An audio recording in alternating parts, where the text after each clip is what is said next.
C'est un projet qui se concentre sur le soutien au gouvernement et aux parties prenantes de la République du Congo et République démocratique du Congo pour atténuer les impacts du climat et du développement sur la biodiversité, l'eau et le carbone dans le paysage du lac Télé et lac Tumba, avec une attention particulière sur les tourbières qui l'abritent. Je suis très heureux que l'Allemagne s'engage dans la protection des forêts de tourbières en République du Congo et en RDC avec une contribution financière importante dans le cadre du financement de l'initiative de protection du climat.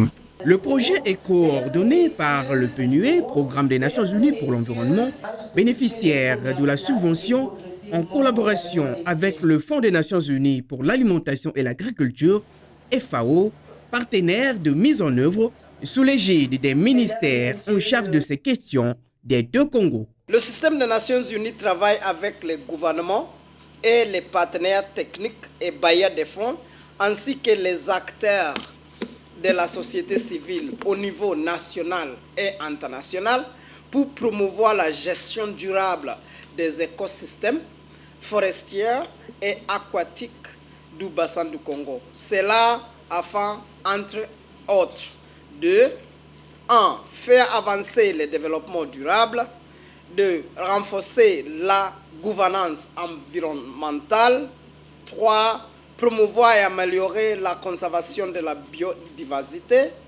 4. Soutenir les efforts de lutte contre le changement climatique, 5.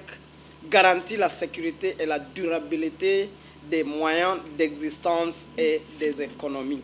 C'est la ministre de l'Environnement, du Développement durable et du bassin du Congo, Arlette Soudan Nono, secrétaire exécutive de la Commission climat du bassin du Congo, qui a procédé à l'ouverture de cet atelier. L'atelier annuel d'apprentissage du projet Protéger la biodiversité, le carbone et les réserves d'eau dans les tourbières du bassin du Congo grâce à une prise de décision éclairée qui se tient ce jour vise à améliorer la compréhension partagée des évolutions du projet et des progrès réalisés jusqu'à présent, ainsi que les implications pour l'approche de la mise en œuvre et la contribution aux politiques et aux stratégies. La compréhension par la mise en œuvre du projet de l'État, de la science, des connaissances et du contexte pour la conservation des tourbières dans le bassin du Congo, la consolidation des progrès et la mise à jour des hypothèses et des risques de ce projet, la cartographie des synergies mises en œuvre à travers les axes de travail des partenaires, ainsi que l'identification des accélérateurs ou leviers de la conservation des tourbières pour obtenir des impacts transformateurs efficaces. En tant que ministre en charge de l'environnement et des questions de climat et de biodiversité, il est de mon devoir de vous rappeler aujourd'hui le rôle crucial que jouent nos écosystèmes dans la préservation de notre planète et de notre bien-être à tous.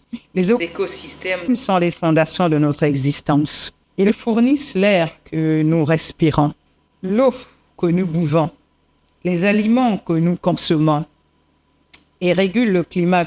Ils abritent également une biodiversité inestimable comprenant des millions d'espèces, chacune jouant un rôle vital dans le maintien de l'équilibre écologique. Pourtant, nos écosystèmes sont confrontés à des menaces sans précédent. La déforestation, la pollution, le changement climatique et la perte de biodiversité mettent en péril la santé de notre planète.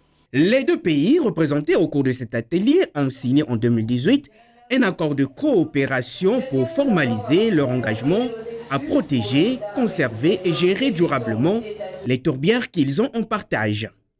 Le projet a officiellement débuté le 1er janvier 2022 et prendra fin en 2027.